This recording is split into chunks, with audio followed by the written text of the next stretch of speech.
નમસ્કાર મારા વહાલા વિદ્યાર્થી મિત્રો, આજે વાત કરીશું ગાલા અસાઇનમેન્ટ પેપર સોલ્યુશન 2024 ધોરણ 12 વિષય ગુજરાતીના મિત્રો પેપર 1 નું સંપૂર્ણ સોલ્યુશન આ વિડીયોની અંદર કરીશું.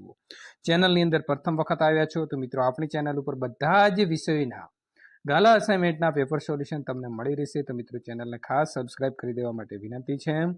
નીચે આપેલા બહુ વિકલ્પ પ્રશ્નોના ઉત્તર સાચો વિકલ્પ શોધીને લખવાનો છે. પ્રત્યેકનો 1 ગુણ રહેશે. સમગ્ર બ્રહ્માંડની અંદર કોણ વ્યાપેલો છે? તો મિત્રો શ્રીહરિ એટલે કે પરમાત્મા જે છે તે સમગ્ર બ્રહ્માંડની અંદર વ્યાપેલો છે. પ્રશ્ન નંબર 2, નાયિકાએ શેનો આધાર મેલ્યું છે? તો નાયિકાએ દૂધ જે છે તેનું મિત્રો આધાર મેલ્યું છે, એટલે કે સાચો જવાબ આવે છે ડ. પ્રશ્ન નંબર 3, ઓલિયાના ન્યાયને તમે કેવો કહેશો? તો મિત્રો ઓલિયાના ન્યાય કેવો હતો? સાચો હતો. તો જવાબ આવે છે ક. નીચેના હેતુલક્ષી પ્રશ્નોના માગ્યા પ્રમાણે ઉત્તર લખો. પ્રત્યેકનો 1 ગુણ રહેશે. રામબાણ કાવ્યનો સાહિત્ય સ્વરૂપ જણાવો. તો મિત્રો સાહિત્ય સ્વરૂપ પદ અથવા તો ભજન છે.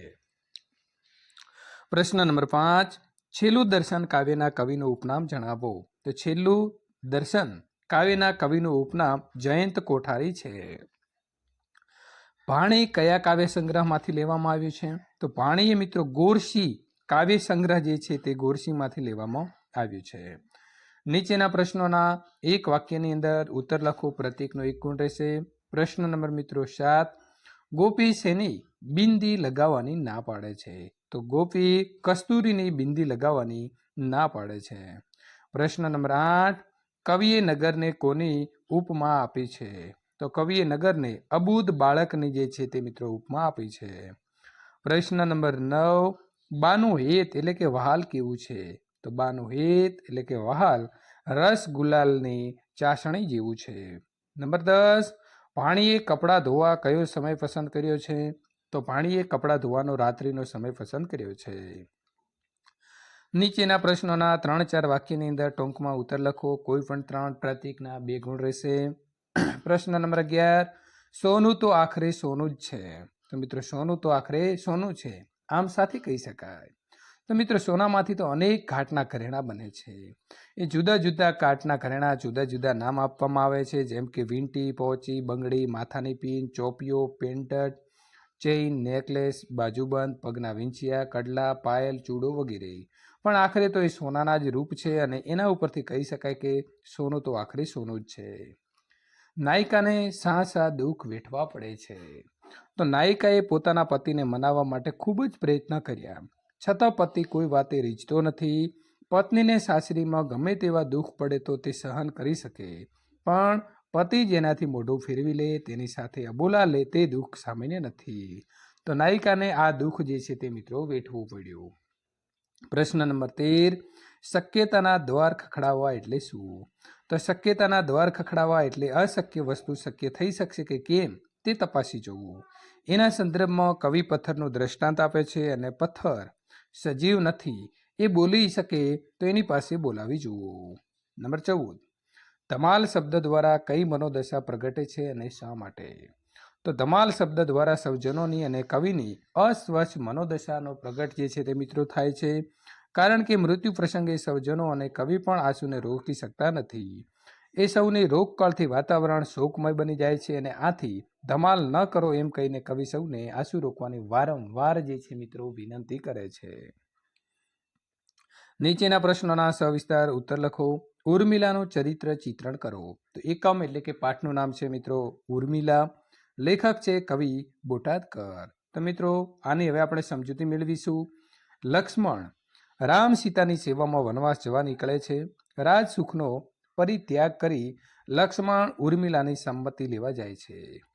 ઉર્મિલા દૂરથી તેના વહાલાને કંઈક વેગથી આવતા જુએ છે.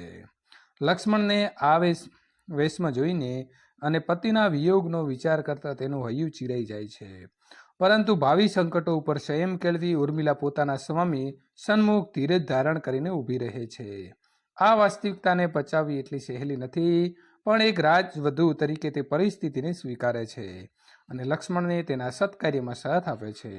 ઉર્મિલાના હૈયે પોતાનું દાંપત્ય સુખ કરતા રાજકુટુંબનું હિત વધારે વસ્યું છે. ધાર્યું હોત તો તે પતિ લક્ષ્મણને વનમાં જતા રોકી શકી હોત.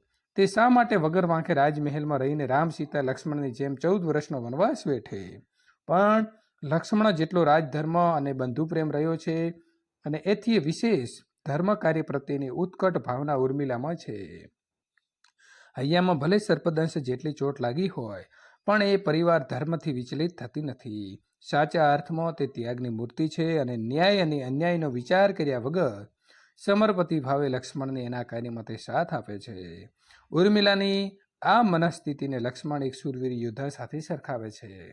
સંસ્કારી, સમજુ, કર્તવ્યનિષ્ઠ, કુટુંબ વત્સલ્ય યોદ્ધા જેવી શૂરવીર, દાંપત્ય સુખ પરતવે ત્યાગનિષ્ઠ, પતિપ્રિયા અને રાજકન્યા તરીકે તથા રઘુવંશની કુળવધુ તરીકે રાજવંશને દીપાવનારીમી ઉર્મિલાના વર્તન અને વાણી આગળ લક્ષ્મણ તો શું ભલા નતમસ્તક થઈ જાય એવી ઉમદા નારીનું આ ચરિત્ર કેવળ રઘુકુળનું નહીં પણ ભારતવંશનું એક ઉજ્જવળ ચળહળતું રત્ન છે.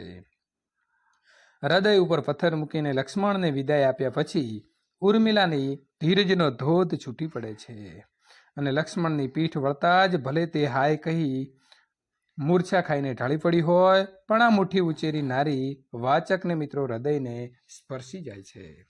અથવા મિત્રો દયમતીનો સ્વયંવર આખ્યાન ખંડ જે છે તેનો મિત્રો કથા વસ્તુ તમારા શબ્દોની અંદર લખો.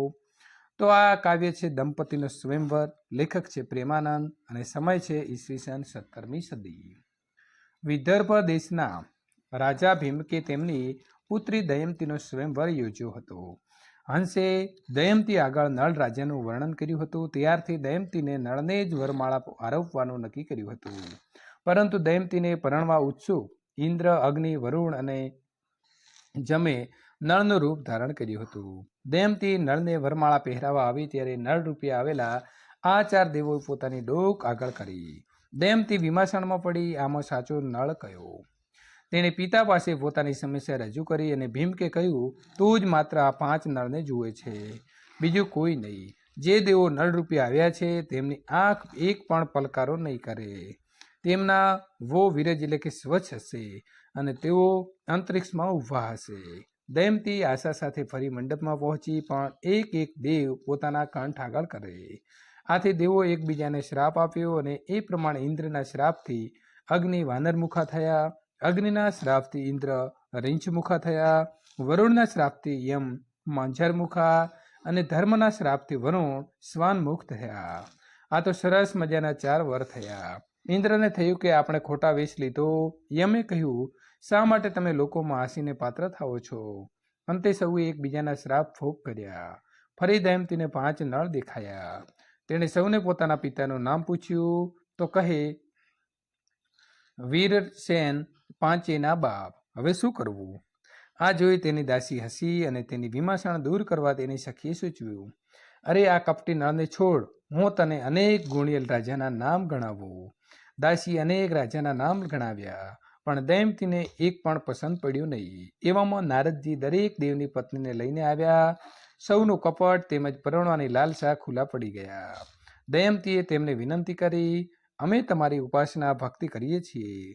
તમે મારા પિતા ભીમક છો અને હું તમારી પુત્રી સમાન છું. દેવો લજવાયા. તેઓ મંડપમાં પ્રત્યક્ષ હાજર થયા અને દરેક દેવે નળ અને દયમતીને વરદાન આપ્યા, જે આ પ્રમાણે છે. ઇન્દ્ર લાખ વર્ષ સુધી ન સુકાય તેવી કમળમાળા આપી અને એક અશ્વ મંત્ર આપ્યો. એ મંત્ર સાંભળી અશ્વ એક દિવસમાં 100 જોજન દોડી શકે. અગ્નિનું વરદાન, નળ અગ્નિથી દાઝશે નહીં અને નળ જ્યારે તેને યાદ કરશે ત્યારે તે તત્કાળ હાજર થશે. ધર્મનું વરદાન, નળ જ્યાં સુધી રાજ ભોગવશે ત્યાં સુધી તેના રાજમાં કોઈને એક પણ રોગ નહીં થાય અને નળની કથાનું જે વાંચન કરશે તેને જીવનમાં કદી જાયચું એટલે કે માગવું નહીં પડે. અંતમાં વરુણનું વરદાન, તારા રાજ્યમાં સૂકું વૃક્ષ નવપલ્લવિત થઈ જશે અને નળ તેને સંભાળશે કે તરત જ જળ ઉત્પન્ન થશે. દેવોએ દયમતીને પણ તેના હાથ અમૃતાવ્યાદ થજો એવું વરદાન આપ્યું. એ પછી દેવો વિમાનમાં બેસીને સ્વર્ગે ગયા. તો વિદ્યાર્થી મિત્રો, સંપૂર્ણ સોલ્યુશન પૂર્ણ થાય છે. ત્યાર પછી વિભાગ બીનું સોલ્યુશન મેળવવા માટે અહીં આપેલી એન્ડ સ્ક્રીન અથવા તો નીચે ડિસ્ક્રિપ્શનમાં આપેલી જે લિંક છે તેના ઉપર ક્લિક કરીને વિદ્યાર્થી મિત્રો તમે ત્યાંથી સોલ્યુશન મેળવી શકો છો.